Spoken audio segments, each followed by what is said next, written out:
నేను ఎక్కడ గోంగూర పచ్చడి చేసినా అసలు చాలా టేస్టీగా ఉంది, ఎలా చేస్తావు నువ్వు అని అడుగుతూ ఉంటారు. ఇప్పుడు గోంగూర పచ్చడి అయితే నా స్టైల్లో చూపిస్తున్నాను.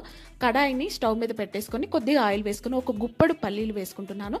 నేను ఇక్కడ 3 పెద్ద కట్టల గోంగూరకి చూపిస్తున్నాను. ఈ మెజర్మెంట్స్ అన్ని కూడా పల్లీలు మరీ తక్కువ కావద్దు, ఎక్కువైనా కూడా ఆ పులుపునంతా కూడా డామినేట్ చేస్తుంది. మీ కారానికి సరిపడే ఎండుమిర్చి వేసుకొని వేయించుకోండి. నేను ఇక్కడ ఒక 10 వేయించుకుంటున్నాను.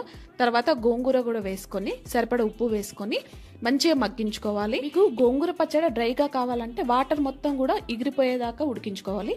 లేదు కొంచెం మాకు లూజ్గానే కావాలనుకుంటే కొద్దిగా వాటరిష్గా ఉన్నప్పుడే స్టవ్ అనేది ఆఫ్ చేసేసుకోండి. తర్వాత మిక్సీ జార్లోకి మనం పల్లీలు ఎండుమిర్చి వేసుకున్నాం కదా, అందులోకి 5-6 వెల్లుల్లి రెబ్బలు జీలకర్ర వేసి కచ్చా పచ్చా మిక్సీ చేసుకోవాలి, మరి మెత్తగా చేయొద్దు. తర్వాత ఉడికించిన గోంగూర కూడా వేసుకొని 2-3 సార్లు పల్స్ మోడ్లో మిక్సీ చేసుకున్నారనుకోండి, బరకగా రోట్లో రుబ్బినట్టు టేస్టీగా ఉంటుంది. తాలింపు పెట్టుకొని సర్వ్ చేసుకోండి.